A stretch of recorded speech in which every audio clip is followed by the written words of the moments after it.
श्री स्वामी समर्थ. अनंत कोटी ब्रह्मांड नायक राजाधिराज योगीराज अक्कलकोट निवासी सद्गुरु श्री स्वामी समर्थ महाराज की जय. अवधूत चिंतन श्री गुरुदेव दत्त. श्री स्वामी समर्थ. सर्वांना माझा नमस्कार. तसेच भक्तवत्सल या माझ्या यूट्यूब चॅनलवर आपले सर्वांचे अगदी मनापासून सहर्ष स्वागत आहे. आज हा व्हिडिओ घेऊन येण्यामागचं विशेष कारण आहे. कारण शनिवार दिनांक 27 जून रोजी शनी प्रदोष आहे आणि हा दिवस आपल्यासाठी अत्यंत महत्त्वाचा आहे. विशेषत्वाने शत्रुपीडा निवारण होण्यासाठी, कोर्ट कचेरी या समस्यांमध्ये जर आपण अडकलेले असाल तर यातून शीघ्रत्वाने मुक्तता प्राप्त होण्यासाठी, तसेच आपल्याला मनामध्ये एखाद्या गोष्टीचं जर भीती वाटत असेल, चिंता मनामध्ये निर्माण झालेली असेल तर ती दूर होण्यासाठी, भगवान शंकरांची कृपादृष्टी प्राप्त होण्यासाठी आपण, आणि सर्वात महत्त्वाचं म्हणजे शनी प्रदोष किंवा कोणत्याही प्रदोषाचं व्रत जर आपण केलं तर सर्व प्रकारचे आर्थिक समस्या, संकट, बाधा, विघ्न दूर होतात आणि आपल्याला घरामध्ये सुख समृद्धी प्राप्त होते. त्यामुळे सर्वांनी हा व्हिडिओ अगदी शेवटपर्यंत पहा. नक्कीच या व्हिडिओमधून आपल्याला इच्छित मनोकामना पूर्ण करून घेण्यासाठी अर्थातच मार्ग मिळतील. तर आता आपण जाणून घेऊया की शनी प्रदोष म्हणजे नक्की काय. तर एकादशी झाल्याच्या दुसऱ्या किंवा तिसऱ्या दिवशी म्हणजे द्वादशी किंवा त्रयोदशीला प्रदोष व्रत असे आपल्याला कॅलेंडरमध्ये दिलेले दिसेल. तर आता प्रदोष व्रत हे का करावं किंवा प्रदोषाच्या दिवशी भगवान शंकरांची उपासना केल्याने नक्की काय लाभ होतो. तर भगवान शंकरांना प्रदोष अतिप्रिय आहे.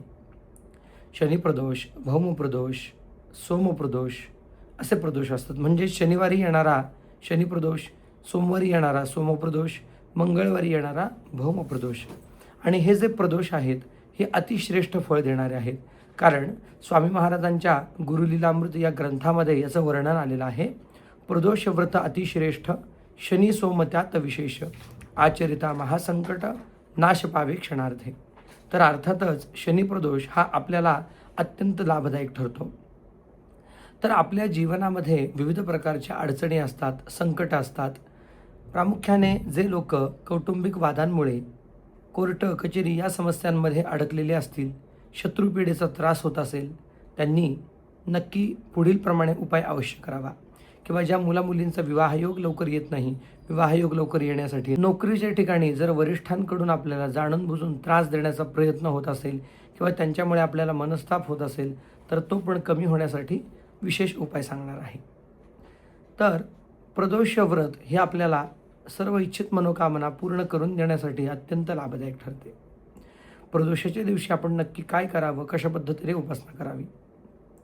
फक्त याचा लाभ कोर्ट कचेरी किंवा या समस्यांसाठी नाही तर सर्वतः म्हणजे आपल्या जीवनामध्ये ज्या काय आपल्याला अडचणी असतील त्या निवारण होण्यासाठी आहे.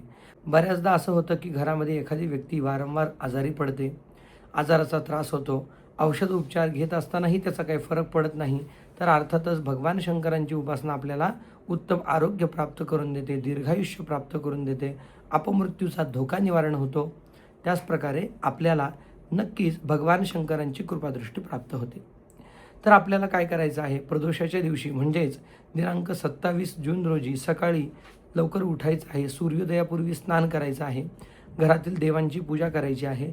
घरामध्ये जर शिवलिंग असेल तर आपण शिवलिंगावर थोडंसं दूध घेऊन ओम नमः शिवाय या मंत्राने 21 वेळा दूध घालत अभिषेक करावा. भगवान शंकरांना भस्म अर्पण करावं. भगवान शंकरांना तुपाचा दिवा लावावा. शक्य असेल तर बेलपत्र, पांढऱ्या रंगाचं फूल अर्पण करावं आणि ओम नमः शिवाय या मंत्राचा 108 वेळा भक्तिभावाने जप करावा. आणि आपल्या घरातील भगवान शंकरांना खडीसाखरेचा किंवा दही भाताचा नैवेद्य दाखवावा. त्याचप्रमाणे आपल्याला सायंकाळी शिवमंदिरामध्ये जाऊन हीच सेवा करायची आहे. तिथे बसून आपल्याला भगवान शंकरांची पूजा करायची आहे. परंतु शत्रुपीडा निवारण होण्यासाठी याच्यामध्ये एक विशेष द्रव्य देवाला अर्पण करायचं आहे. ते कोणतं, तर ते म्हणजे मोहरीचे तेल. मोहरीचे तेल भगवान शंकरांना अर्पण केल्याने शत्रुपीडा निवारण होते, शनिपीडा निवारण होते. त्याचप्रमाणे 7.5 असेल, शनी महाराजांची महादशा असेल तर त्याचा जो काही त्रास आपल्याला होत असेल तर तो कमी होतो आणि शनिदेवांची आपल्यावरती अखंड कृपादृष्टी प्राप्त होते. कारण शनिदेवतेंना वरदान ज्यांनी दिलेलं आहे ते म्हणजे भगवान शंकर आहेत आणि भगवान शंकर हे शनिदेवांचे आराध्य आहेत. त्यामुळे आपण भगवान शंकरांची शनिप्रदोषाच्या दिवशी जर सेवा केली तर शनिपीडा शीघ्रत्वाने कमी होते. तर सकाळी ज्या पद्धतीने आपण भगवान शंकरांची उपासना केली त्याच पद्धतीने सायंकाळी आपल्याला मंदिरामध्ये जाऊन ही पूजा करायची आहे.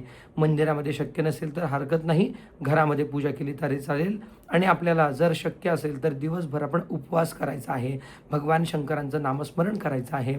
दिवसभर मनामध्ये शांतता ठेवायची आहे, रागराग करायचा नाही, आरडून ओरडून बोलायचं नाही आणि पूर्ण जो काही दिवस आहे तो शिवचिंतनामध्ये, भगवान शंकरांच्या उपासनेमध्ये, नामस्मरणामध्ये आपल्याला व्यतीत करायचा आहे.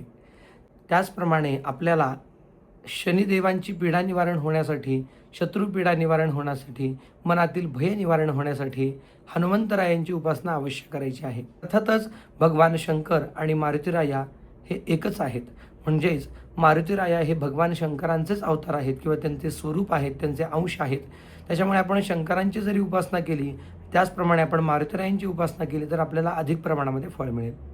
तर आपल्याला काय करायचं आहे, अंघोळ झाल्यावर जसं आपल्याला दिवसभरातून वेळ मिळेल त्याच पद्धतीने एकतर आपण उपवास केलेला असणार तो उत्तमच आहे. शनिवारचा उपवास पण होईल, प्रदोषाचा उपवास पण होईल आणि दोन्हीही उपवास आपण सायंकाळी सूर्यास्तानंतर उपवास सोडू शकता. त्याच्यामुळे शक्य असेल, ज्यांना शक्य असेल त्यांनीच उपवास करावा, ज्यांना शक्य नाही त्यांनी उपवास नाही केला तरी चालेल. तर आपण मारुतीरायांच्या मंदिरामध्ये जायचं आहे. तिथे जाऊन मारुतीरायांना मोहरीच्या तेलाचा दिवा लावायचा आहे. मोहरीचे तेल जर हनुमंतरायांना अर्पण करण्याची व्यवस्था असेल तर अर्पण करावं. त्याचप्रमाणे शनिदेवांचं जर मंदिर असेल तर शनिदेवांना पण तेल अर्पण करावं, तेलाचा दिवा लावावा. मारुतीरायांच्या मंदिरामध्ये बसून पंचमुखी हनुमत कवच याचा एक तरी पाठ आपल्याला मंदिरामध्ये बसून करायचा आहे. ते थोडंसं म्हणायला अवघड आहे, कठीण आहे. शक्य नसेल तर आपण हनुमान चालीसा म्हणू शकता किंवा मारुती स्तोत्रही आपण म्हणू शकता. आणि मारुतीरायांच्या मंदिरामध्ये बसून श्रीराम जय राम जय जय राम या मंत्राचा कमीत कमी 108 वेळा जप करावा किंवा राम रक्षा स्तोत्र म्हणावं. कारण मारुतीराया म्हणतात की माझी सेवा करण्यापेक्षा माझ्या स्वामींची सेवा करा. म्हणजेच रामरायांचं नाम घ्या. रामरायांचं जर नाम घेतलं तर मारुतीराया आपल्यावर अखंड कृपादृष्टी दाखवतात, आपल्यावर प्रसन्न होतात. आणि मुळातच रामरक्षेमध्येच असं वर्णन आहे, रक्षितम रामनामभिः. रामाचं नाम घेतल्याने आपलं रक्षण होतं, सर्व प्रकारच्या पीडा बाधा दूर होतात आणि मारुतीरायांची आपल्यावर अखंड कृपादृष्टी प्राप्त होते.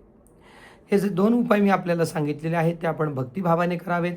आता प्रश्न उपस्थित होतो, ज्यांना मंदिरामध्ये जाणं शक्य नसेल, ज्यांना कामावर जायचं असेल, नोकरीच्या ठिकाणी जायचं असेल, त्यांना मंदिरामध्ये जाणं शक्य होणार नाही, तर त्यांनी घरामध्येच बसून ही सेवा करावी. घरामध्ये शिवलिंग जरी नसेल तरी हरकत नाही, मारुतीरायांचा फोटो किंवा मूर्ती नसेल तरी हरकत नाही, फक्त आपण नामस्मरणाला महत्त्व द्या.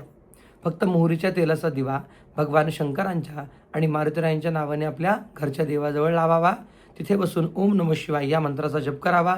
पंचमुखी हनुमत कवच वाचन किंवा श्रवण करावे. हनुमान चालीसा वाचन किंवा श्रवण करावी. त्याचप्रमाणे मारुती स्तोत्र वाचन किंवा श्रवण करावं. आणि भक्तिभावाने मारुतीरायांची आणि त्याचप्रमाणे भगवान शंकरांची भक्तीने प्रार्थना करावी. आपल्या कौटुंबिक वादांमध्ये जे काय आपल्याला त्रास होतात ते त्रास कमी होतील. पती पत्नीमधील वाद कमी होतील. ज्या लोकांचा विवाहयोग लवकर येत नाही, मुलामुलींचा विवाहयोग लवकर येईल. नोकरीच्या ठिकाणी आपल्याला अडचण असेल, वरिष्ठांकडून त्रास असेल तो कमी होईल. काही आपल्या आरोग्याच्या समस्या असतील त्या दूर होतील. संतान प्राप्तीसाठी मदत होईल आणि विशेषत्वाने आर्थिक समस्या दूर होतील आणि लक्ष्मी प्राप्ती होईल. तर आपण सांगितल्याप्रमाणे ह्या व्हिडिओमधील 2 उपाय आवर्जून करावेत. काहीच नाही शक्य झाले तर आपण फक्त नामस्मरणाला विशेष महत्त्व द्यावं. शनिवारच्या दिवशी गरजू, गरीब व्यक्तींना किंवा अपंग, वृद्ध व्यक्तींना, म्हाताऱ्या लोकांना आपण काहीतरी अन्नदान द्यावं. फक्त एकाच दिवसासाठी नाही तर जीवनभरच आपण वृद्धांची सेवा अवश्य करावी.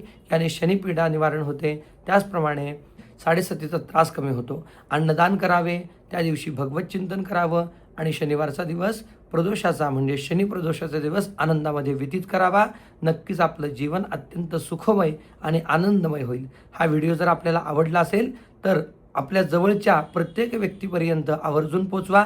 हा व्हिडिओ नक्कीच आपली संपूर्ण मनोकामना पूर्ण करणारा ठरेल. श्री स्वामी समर्थ. जय जय स्वामी समर्थ.